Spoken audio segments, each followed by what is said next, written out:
Gave her a long one. This is what it is in Exodus. We're going chapter by chapter, week by week. We're going to be in chapter 4 today, as you can see. I always want to encourage you to get a Bible phone app, something where you have the scriptures in front of you. Of course, we'll have it on the screen, but we're just kind of looking at things in context as we go through this story. So I encourage you to kind of follow along in the story. So Exodus is the idea of God's exiting of his people. He's the exodus of Israel, or the ancestors of Jacob, from Egypt. In Egypt, they are oppressed. They are oppressed and exploited, treated violently, murdered. They have a horrible situation going on as slaves in Egypt. So the first half of the book of Exodus is all about this rescue or this redemption from slavery, from this evil. Second half is establishing this covenant at the base of Mount Sinai. We're knee deep into this rescue story is where we're at in Exodus. And so God's kind of moving towards this idea of rescue. So far, we've seen him call out the rescuer. You've seen that God has noticed and heard and seen and remembers his covenant with his people, and God's about to act. The action that God is going to do is he's forming a person to rescue. He's forming Moses as a man who can mediate between him, God, Yahweh, and the people of Israel, mediate between him, God, Yahweh, and the Pharaoh, the God King of Egypt, and Moses is going to do this job. Moses doesn't want this job. You can see, like early on in Moses' young life, he's ready to fight for the oppressed, but he's been burned multiple times, and at this point, he's just like, leave me alone. I got a family, got a wife and kids, I'm fine over here in Saudi Arabia, Midian in their day and age, and I don't want to go back to Egypt, is kind of where he's at. And this is where we pick up the story today. And it's such a beautiful, I love Anna's songs that she's picked, Zane, your prayer too as well. This theme today is going to be about trust and belief. You'll see it through Moses, you'll see it through the people of Israel, and I think even us today have our doubts and our wrestles and our struggles, and what do we believe and how can we believe and those kind of things. And this is what we're going to see on display in the text. And to know, it's okay to wrestle with those things. This should be a good, safe place to wrestle through those. I think God's big enough to answer your questions, even if it takes years sometimes, or difficulty in getting to some of those answers, or even if 90% of the things are answered and 10% are still at a wrestle. God's big enough for our doubts and our struggles and our concerns, and you'll see it with Moses. And we've seen it already. He's very reluctant, and God continues to be patient and work with him. And this is kind of where the story is at today. So I want to see ourselves in Moses as he doubts and wrestles. I want to see ourselves in Israel, the people of Israel, as they're doubting and wrestling. And ultimately, God is trying to reveal and show himself more and more to them so that they will understand who he is. They will believe, trust, and follow is what they're at. So same thing we have to do on a daily basis, on a regular basis. So I want us to be able to have some of those same wrestles as we hear this story. So let's just jump right into it. Verse 1. It says, Moses said, "What if then they do not believe me or listen to what I say? For they will say, the Lord has not appeared to you." The Lord said to him, "What is in your hand?" And he said, "A staff." And he said, "Throw it on the ground." So he threw it on the ground, and it turned into a serpent. And Moses fled from it, the proper response to do if your staff turns into a snake. He runs from it.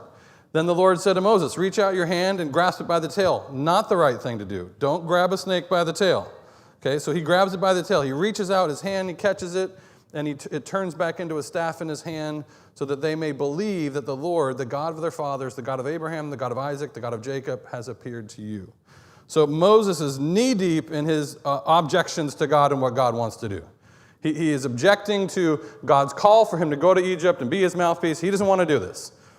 And this is kind of like a part B of his previous objection. His previous objection is, hey, if I go back to the people and say, what's the name of, and they're going to say, what's the name of the God that you're with? And he said, tell them I am. So he's already saying, they're not going to trust me. Now he's saying, what if I go to them and they don't believe? What if they don't receive me? What if they don't find credibility in my message? What if they're not willing to come along with you, Yahweh, and me as your mouthpiece? He's very timid about whether or not they're going to receive him correctly, whether they're going to believe and trust him, whether they're going to believe and trust Yahweh.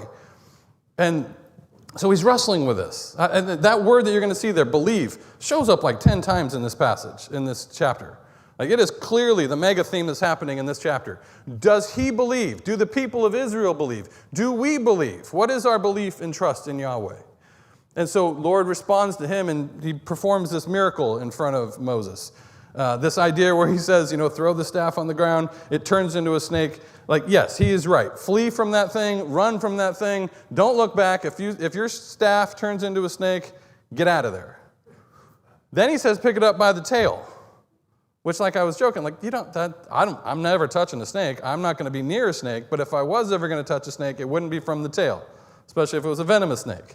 You're going to get it from the head, right? He's grabbing it from the tail, which shows kind of an authoritative aspect over this snake, and it turns back into a staff.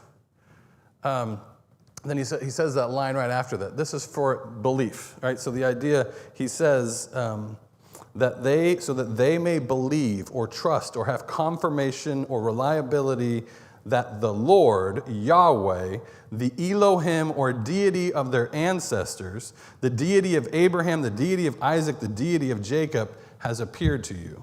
This is that same line. I think that's a powerful line, right? Just the idea that they would believe that Yahweh, the deity of their ancestors, is the one that has appeared to Moses. I mean, just even in that, like, the deity of your ancestors. What's the deity of your ancestors? Right? Like, I am a person of faith for many different reasons. God primarily revealing himself to be, but he was the God of my mom. He was the God of my dad. In all of their wrestles and struggles in life and doubts and seasons of difficulty, he was their God. They showed him to me.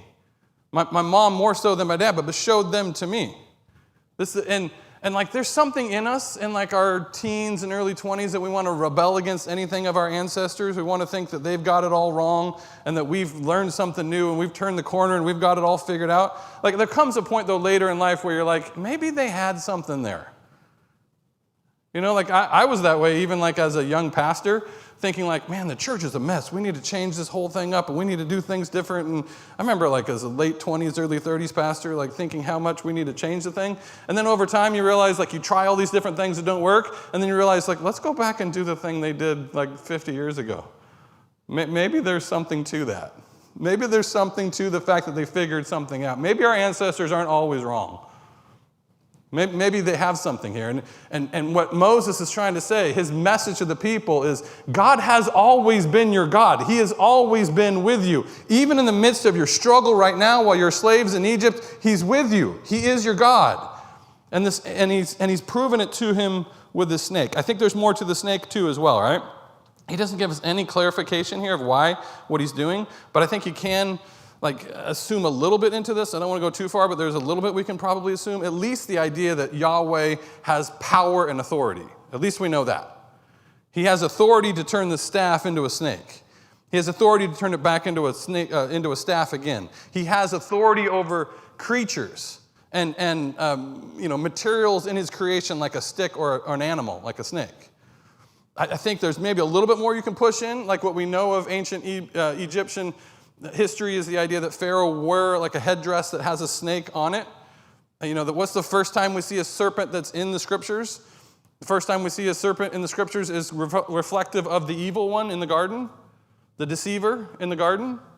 I think it's easy probably maybe to assume a bit in this to say that Yahweh has power over creation, he has power over creatures, he has power over the evil one, and he has power over Pharaoh.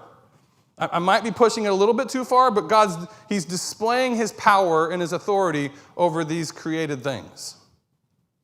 He goes from there. Okay, we'll do this, show the people this, maybe they'll believe you. Let's get them to believe after that.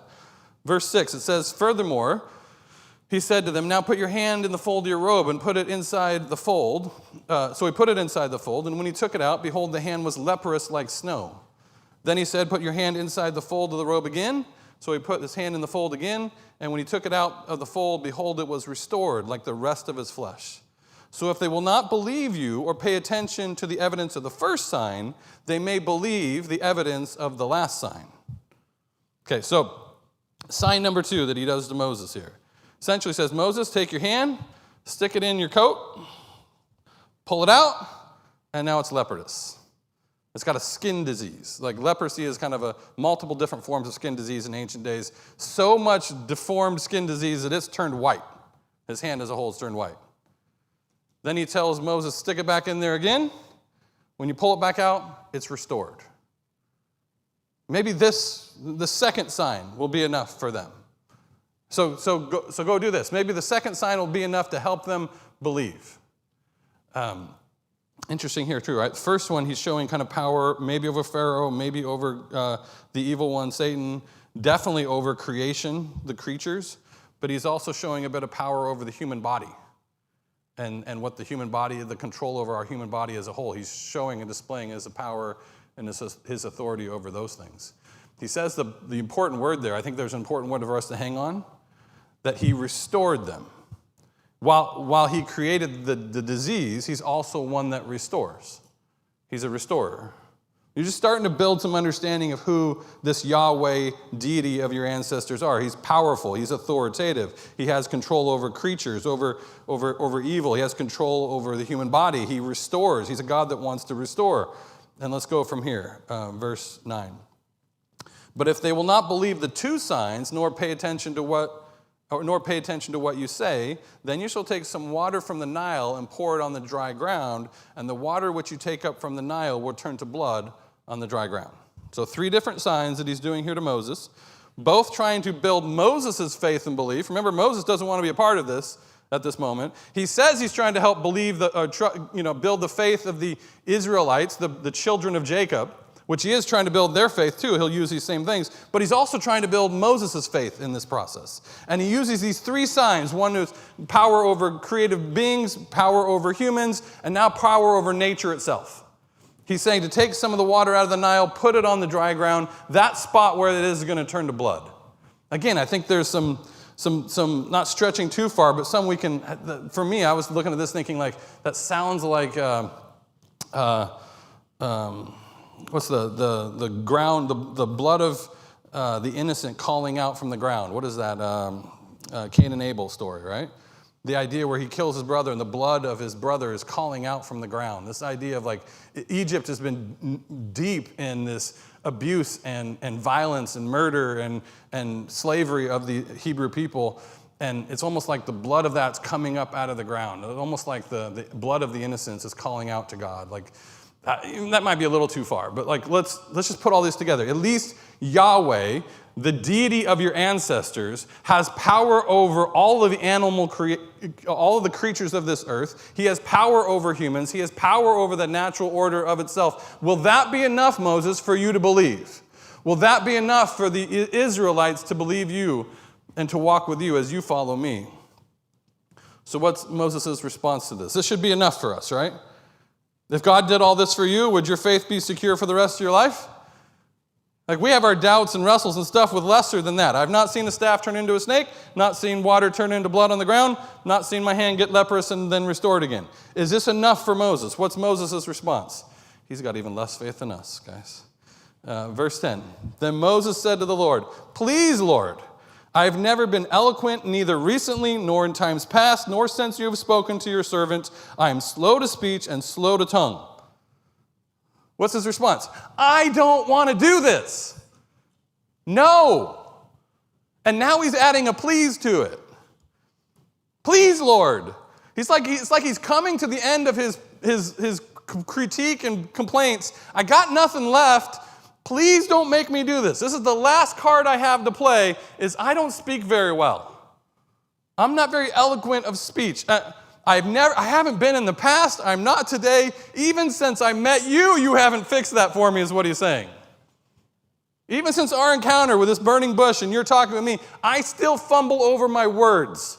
How can I go stand before Pharaoh, king of the world? I can't even speak right. He's throwing out, this is his trump card. This is the last thing he's got to play. He's got nothing else after this that he can play. What's God's response to him in this one? Lord said to him, verse 11, who has made the human mouth, or made anyone able to speak, or deaf, or able to see, or blind? Is it not I, the Lord? Now go, and I myself will be with you, with your mouth, and instruct you in what you are to say. God's response to him is, I made that mouth. I made your body. I made your brain. I made your mouth. I made you able to communicate. You don't think I can handle this? I made you. So God's being patient here to keep answering over and over the objections of Moses. I think that gives us a little hope. You see a God who's willing to answer objections and keep working with us over time. I think even in this, I don't think this is what this text is trying to do, but it's even addressing one of the bigger wrestles we have in our day. What do you see when he says this line here where it says, who's made the human mouth? Who makes someone able to speak, or someone deaf, or able to see, or someone blind? It's like, does God make someone blind? Does God make someone deaf? Do you see that in the text a bit? That's not like what Moses is wrestling with, but it's almost like you can jump over to ours and say, we have our objections. There's some pretty big objections that people have with God in our world today, and probably they're not new objections, that most humankind have wrestled with some of these objections. In this text today, we are going to hit like 3 of the biggest ones. And they're really like side issues to the story of going on in Exodus chapter 4. But I think it's kind of interesting to see that Moses has his wrestles and objections, Israel has its wrestles and objections, and so do we. Like this question of like, why do bad physical things happen to people? If you're a good God or a powerful God, why do these things happen? Is that not one of our objections today? If you're a God that can restore, why don't you restore? I mean, there's many of us that wrestle with this. This is a huge one that we wrestle with. I've told you many times my wrestle in this. Right? I got a son with type 1 diabetes, had it since he was 6 years old. He's 19 now, will have it the rest of his life unless a miracle of God happens. Or when a miracle of God, you know a bit of my theology. Anyway, so the idea of like, God, you can fix that. You can. You just showed me you can turn a snake or stick into a snake or water into blood. Like, you can do this. And then you're looking at this like, are you the cause of this? Like, did you make this person this way? You ever wrestle with some of those questions? These are the big objections. And the weird thing about this text is it doesn't answer those. It's almost like you gotta wait. It's almost like God's like, this is going to marinate. You're going to think about this. You're going to be thinking about this for a long period of time. Sometimes the objections you have don't get answered right away. Sometimes you got to read the rest of the story. And they're still not fully answered, but maybe more answered. And then you got to read the rest of the book. And then the rest of the whole Bible. And maybe you get more answers to some of it, but still not all the answers. That's kind of my take on this one specifically. When I look at like, why did my son end up with type 1 diabetes? I can run through the list. I can say, okay, there's biblical precedent for like sowing and reaping, discipline, the idea that like certain things cause certain actions. You know, the example, if I smoke all my life, I can't get mad at God if I get lung cancer in my 60s or 70s. Like, that's not God's fault. That's my autonomy making a choice. Then I look at that and connect it to my son like, nope, that doesn't work. Okay, so what else can I do? I can go through the story of Jesus where he sees the man who's born blind. He said, they're asking the question, is it his sin or his parents' sin? What they're thinking through in their day is like, well, he must be a sinner because he can't see, or his parents must have been a sinner, that's why he can't see. And Jesus said, neither are the reason, but that God's going to use glory. So, is that the reason for Ethan? That God's going to get glory? Maybe, but is that enough for me to feel comfortable with it? I want more than that. I want more of an answer than that. I mean, the Bible has all these different objections and wrestles. The one I come down to it the most, and where I hang my hat, is your Romans 8. The world is just fundamentally flawed and broken. That creation itself is like the pains of childbirth waiting for the restoring of the sons of God. Like, all of creation is broken. All of it's got like just brokenness happening in it. And is it, their sin? Is it God going to be glorified? Is it what all the different reasons? Is God active in it? Is God passive in it? The reality is it's a broken world. And what we do see is that God is a God who desires restoration. And then the question comes, well, when? Why not now? I could throw out a Peter passage to try to help us understand that a little more, but that's still heavy. Why not now? What we do know, or at least what we believe or trust, is even in the songs today that we're told to pray for your kingdom come, your will be done on earth as it is in heaven. We know what Paul says, that the suffering of this present time isn't even worth comparing to the glory that's going to be revealed to us. Those aren't full answers. They demand trust. They demand belief in the midst of wrestle and objection. So Moses has his objections and wrestles. Israel has his objections and wrestles. You have yours. I have mine. And I'm trying to seek as much answers as I can get for them. And at the end, the answers don't fully work for me, but I'm still going to trust in a good God who's seeking restoration of all things. Still objections. Still hard. So God says to Moses, you're objecting that you can't speak. I can take care of that for you. I got you. That's what he's saying. What's Moses' response? Verse 13. But he said, please, Lord, now send the message by whomever you will. This almost sounds like he's like coming to grips with it. It's the opposite. He's saying, please, Lord, anyone but me. Pick anyone. I'm not doing this. I don't want to do this. Not going to happen. He doesn't even throw an objection in this one. He's done. He's played all of his cards. I got nothing. Please, Lord, anybody but me, is what he says. God gets angry here. Verse 14. The anger of the Lord burns against Moses, and he says, is there not your brother Aaron the Levite? I know that he speaks fluently, and moreover, behold, he is coming to meet you. Coincidence, huh? When he sees you, he will be overjoyed.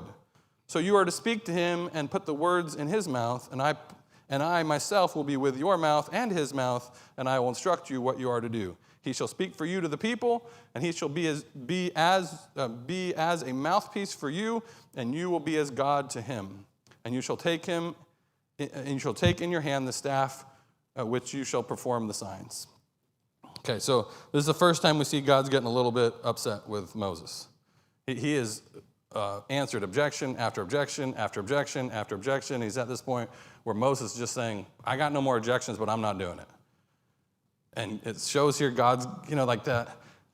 We're understanding who God is, who Yahweh is. He does get angry. He does have what we would refer to theologically as like a justified anger. Like he seeks justice to the level where the inability of justice or the lack of justice makes him angry. And he's specifically saying to Moses, it's like you've pushed too far, you've gone too far, but like the next breath, he's giving him grace again. He's angry, but he gives Aaron. And he gives him some grace. He gives him another way. He gives him an accommodation, even though he's angry with him. And it wasn't like this came out of the blue. God's already saying he's on his way. Like, I know he's on his way. Don't worry. He's going to be here. He's going to be your mouthpiece. He's pretty good at this. I could have done it for you, but we'll go with this. Fine, Moses, we'll go with this. He'll be your mouthpiece. I've already got him on the road. He's going to greet you. He's going to be happy when he greets you. He's going to say what you're supposed to say. You speak to him. He'll speak to the people, and you'll perform the signs. We good? We take care of this? This is where we're at. Take the staff with you. Get ready to perform the signs. Verse 18. Then Moses departs to return to his father-in-law Jethro, says to him, please let me go, that I may return to my brothers who are in Egypt and see that they are still alive. And Jethro said to Moses, go in peace. Now the Lord said to Moses in Midian, go back to Egypt, for all the men who are seeking your life are dead. So Moses took his wife and his sons, mounted them on a donkey, and returned to the land of Egypt. Moses also took the staff with God in his hand. Good choice. Take the staff with you. It's kind of like a weird, okay, what's the deep theological point to this story? It doesn't seem like there's a whole lot there, other than I'm keying in on both what he asks of his father-in-law Jethro and the response of his father-in-law Jethro. What does he ask? He asks his father, please let me go that I might return to my brothers who are in Egypt. That wording stands out to me. Please let me go.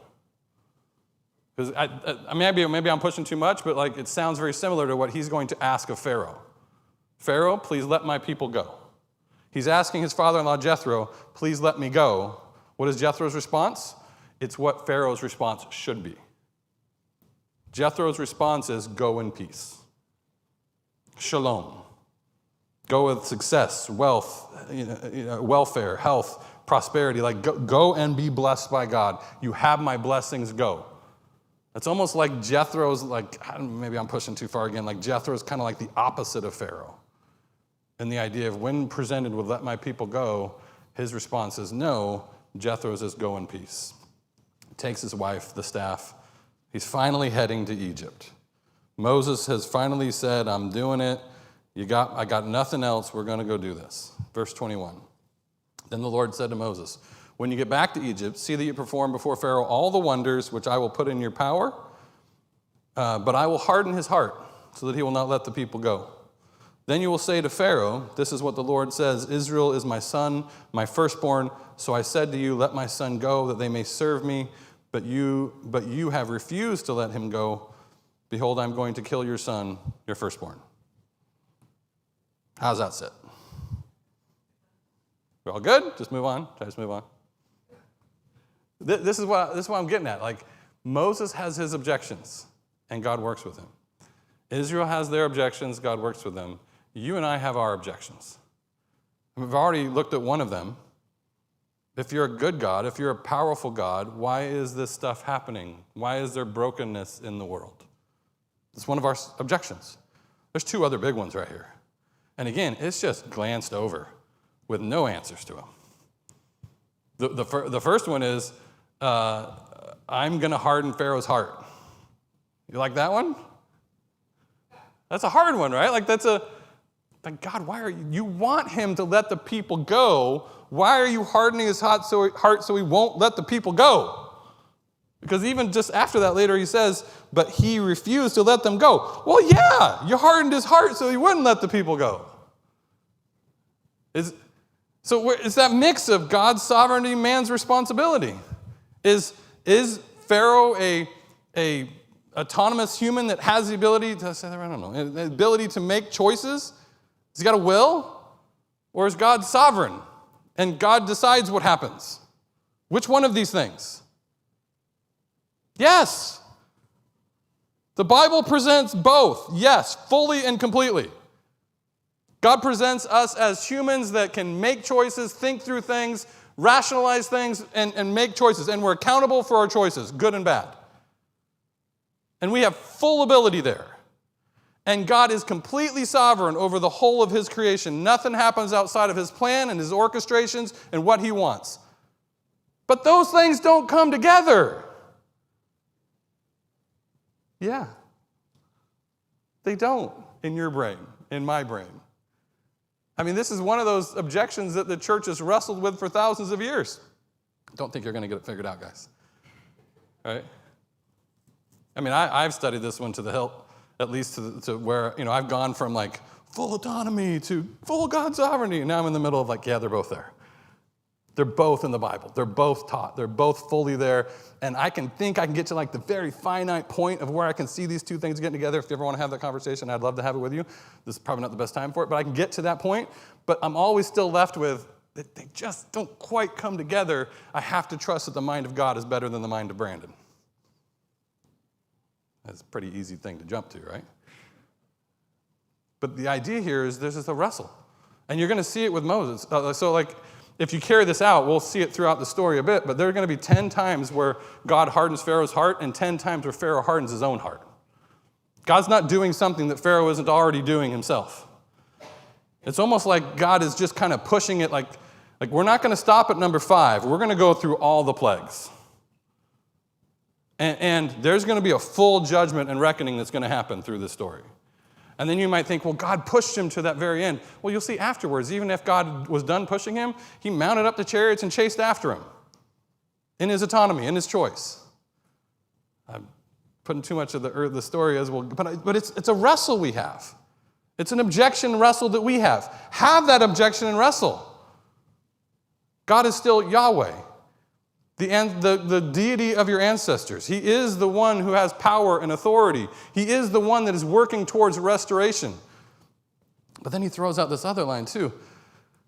What's he say? I'm going to kill the sons of your firstborn. God, you didn't know this was going to be a tough one, right? These are like all the hard objections in one text. What about the evil? What about sovereignty and responsibility? What about the justice of God? This is the other one. You're asking these questions. Is he good? Is he sovereign? Is he just? Are the questions that you're wrestling through these texts. I mean, God's putting them in there. It's almost like he's saying, guys, wrestle with me on these things. I understand. that they're tough. Specifically here, the question is God doing the same evil that Pharaoh is doing? That's the question that you would think, right? Pharaoh has killed the firstborn of the Hebrews, and God's going to kill the firstborn of Egypt. That's what's going to happen. And God's going to carry it through 10 plagues, so it does happen. Are you just in this action, God? That is a question that we have, that some of our objections might raise. It comes down to, is what Pharaoh doing different than what God's doing? Is God carrying out justice as the creator of all rather than evil as Pharaoh is doing? Is God taking the actions of Pharaoh and making a natural consequence for the actions of what Pharaoh is doing? Does God have the authority to judge his world? That's the question. Does he have the right and authority to do so? If you're going to wrestle with this one, there's multiple other areas of the scripture you're going to wrestle with the same kind of thing. He does this in the flood, where everyone's done but Noah and his family. He's going to tell them to go into Canaan and take the land. These are hard, right? And you could say, well, that's Old Testament God. He's got it figured out, New Testament. What's the end of the story? The end of the story is, again, a flood-like disaster where the only ones still standing are his children. It's hard. I throw this out because I don't want to hide stuff from you. I don't want to hide hard stuff from you. I want this to be a safe place to wrestle through some of those difficulties. And I can come back and say that I do believe that God will present himself as a God who has the authority to do that, has the authority to cleanse his world from evil and sin. This is how, he doesn't give us any of this here, but here's how my brain goes a bit with this, is the idea of when you see the story in the garden, you have a good world minus sin. And in that garden, you have this tree of life where you're supposed to eat and live forever. Once sin happens, he pushes Adam and Eve out of the garden and protects the garden from them. Why does he say he does that? So that they will not eat the tree of life and live forever. Where do you see that tree again in the story? Revelation 21, at the full end, after all the judgment, the tree is there again in this newly created garden where he's saying, eat and live forever. What's the big idea that's being presented there? The idea is that death was never a part of God's original creation. It was not part of his design. It comes after sin as a way to stop sin and sinners in his world. And I presented this to you last week. The idea is there's only two ways for God to remove sin from his world. Either to utterly transform him by the gospel of Jesus Christ, or to remove the sinner who won't be restored by the gospel of Jesus Christ. And in the end, once there's a judgment that's done and a restoration of the people of God, then those people can eat the tree and live forever because there is no more sin and evil present, and then you can have a new created garden and world without any evil or sin in it for all of eternity. That's the end game that God is moving towards. Now you might say, well, that's harsh to get there. While it might be harsh, and we'll see in Exodus later that God is a God of justice, you'll also see that God is merciful and gracious, slow to anger, abounding in steadfast love and faithfulness, forgiving iniquity, transgressions, and sins, who will by no means clear the guilty. He is just, but he's also merciful. What he's saying is, I am restoring this thing. Come along with me. You don't have to be a part of the judgment of any of that. Come along with me. You'll see this in this line here where he says in verse 22, say to Pharaoh, this is what the Lord says, Israel is my son, my firstborn son. So I say to you, let my son go. He calls Israel his son, his child. Remember, Israel is the second name of Jacob. It is essentially the ancestors of Jacob. The ancestors of Jacob are my children. They are my firstborn children. Who's his secondborn children? You and me. We're the secondborn children.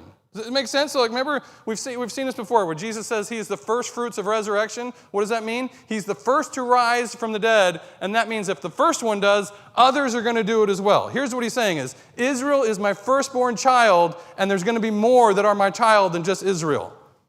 Israel was supposed to be a beacon to the nations. God was not just working with them because all he cares about is them. He's working with them so that they could be a light to the entire world. And someone through the lineage becomes that light to the world. Who is it? Jesus. What has Moses said earlier?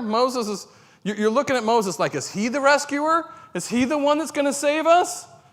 And what does he come down to? God, send anybody but me. So you're looking ahead to say, Moses isn't it. There's another one coming. There's another rescuer. There's a rescuer who's going to put all of evil and sin on his shoulders. He's going to pay for that on the cross, and he's going to extend to you forgiveness and restoration with your Creator. There does not need to be any death. There doesn't need to be zero death. And he gives us the autonomy to say, what are you going to do with this? He's also sovereign in that too, so whatever. Figure that one out, right? But the idea here is, Israel's my firstborn child. I'm going to protect my firstborn child, and they are firstborn, and there's going to be many other children after it. In fact, not just many others, anyone can become my child. Anyone. Trust me. Believe me is what he's saying. So while you're seeing the hard stuff where God's saying he is going to deal with sin, he is going to remove it, and the only way is by death or Jesus. And Jesus is available for everybody. Everybody. Come on in. The family is big, is what he's saying. Can we just leave it here? Because the story gets really weird next. 24. I'll finish it out. Let me finish it out here quick. So he came about to the overnight encampment on the way. The Lord met Moses, and he sought to put him to death. What? Okay, he sought to put him to death. Then Zipporah took out a flint and cut off her son's foreskin, threw it at Moses' feet, as we all do, right? And he said, "You are indeed groom of blood to me." So he left her alone, so that she said, "You are a groom of blood because of the circumcision." That's it. That's just weird. Jump that little story right in the middle of the story. What is going on here? The Bible's weird, right? Just has some weird stuff in it. The best I can come to understanding what this is through my study is, first you're like, why is God angry at Moses? There's no backstory to why God's angry. When you follow the story through, you might get a little bit of the backstory, but right off the bat, there's no backstory. He's just angry, and he's going to kill Moses. All right. We jump from 0 to 100, now we're killing Moses. All right. Moses' wife jumps in, cuts off the foreskin of her kid, throws it at the feet of Moses, and now God's good. All right. It's what she says afterward that gives us a little bit of insight. What does she call Moses after this? You are a groom of blood to me. You are a groom of blood because of the circumcision. So, what we know of this bigger story going on is that God has reaffirmed his covenant with his people. I've remembered them, my covenant with the people. The people have got to reaffirm their covenant with him. And what's their side of the reaffirmation of their covenant? Is circumcision. Where he told Abraham, you got to take your children, sons, 8th day, circumcise them. This is going to be the sign that you trust me, that you believe me, that you're walking with me. This is going to be the sign. And apparently, Zipporah didn't like this idea. Because what she calls him is, you are a groom of blood. Like, this is weird, dumb. Why are we doing this? Whatever backstory we don't have, there's probably some kind of assumption that there's a wrestle going on between Moses and Zipporah. Are we going to do this thing?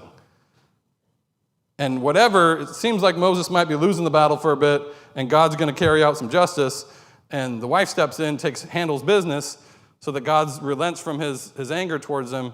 But essentially, it seems as though there's kind of a wrestle between the two of them. Are we going to perform this sign of circumcision? And essentially, I think the reason it's in there, and I'm stretching here, right, because I don't know. I think the reason it's in there is the idea that he's trying to say that the human had to reaffirm his commitment to the covenant as well. That there's action on our part. If God's done all the action to reestablish this covenant with us, he's, like I said, arms are wide open. Everyone can come in. The family is big. But you have to act. I have to act.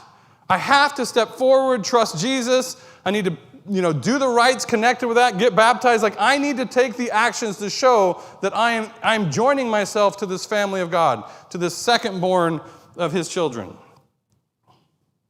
It's the best I got with that one, guys. Let me end it here. Verse 27. Now the Lord said to Aaron, go and meet Moses in the wilderness. So they went and met at the mountain of God, and he kissed him. Moses told Aaron all the words that the Lord had sent him and all the signs that he had commanded him to do. Moses and Aaron went to they assembled the elders of Israel, and Aaron spoke all the words that the Lord had spoken to Moses. Then he performed the signs in the sight of the people. So the people believed. And when they heard that the Lord was concerned about the sons of Israel and that he had seen their affliction, they bowed down and worshiped. So Moses is finally coming around to belief and trust amidst multiple objections. Moses and Aaron then go to the people, tell the people the story, show the signs, they do the work, and the people of Israel at this point believe and trust. We'll follow the story out. They don't always do great with believing and trust, but in this moment, they're believing and trusting. Specifically because God was concerned. God showed that he was concerned about their situation, that he saw their affliction, and that God's going to act. And how did the people respond? They responded in worship, bowed low and worshiped Yahweh. Here's the end game for all of us in this. What God desires from us, what we need most, is belief and trust. That's not always easy. And that doesn't mean that God isn't long-suffering and willing to put up with our objections and wrestles and all those kind of things and have those. And I think safe place here, I think to have those, I hope it is at least. But also there comes a point where you can push God too far. And the reality is, like, we need to see Yahweh for who he is. He is the God of our ancestors, not just their ancestors. He's the God of our ancestors. He is a powerful, authoritative God with control over all of creation, the human body. He has control over nature itself. He is a God who's seeking restoration. He is a God for his people. And anyone is allowed into that family. The response on our part needs to be whatever belief and trust we have to come forward and to worship. To lay low ourselves before that God, all the good that he is, his power, his goodness, all of those things, even with our wrestles and struggles. Bring it before him and lay ourselves before him and worship before him. This is what this text shows us to do. And I'm not saying it's always easy to get there, but it's the right place for us to keep taking steps towards. Let me go ahead and pray. Father, I thank you for even difficult texts like this that bring up some of the hardest questions that we will ever wrestle with in life and our relationship with you. Thank you that you're not worried about those objections, that you're willing to put those in front of us to help us walk through and talk through and think through those things. Lord, I thank you for the example of Moses, that while he struggled multiple times over, Lord, ultimately he came to a point of faith and trust in you, even if it was just a little bit at this point in the story.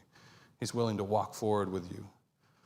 And Lord, even Israel at this time, while they'll have their wrestles and doubts in the future, Lord, at this point, they respond to you in faith and trust and belief. Lord, I pray that you would produce faith in the hearts of your people here today. Lord, I pray that you'd build a faith in my life and in my heart. Pray the same for all of us in this room, that we would see you, the one true Yahweh God of our ancestors, who has all the power in the world, yet loves us, sacrifices for us, gives your very life for us to restore us and to restore your world. And Lord, while I have questions and wrestles and some of the pieces in that, Lord, I trust you. Lord, I pray the same for your church today. May you be glorified in your church. We pray this in Jesus' name.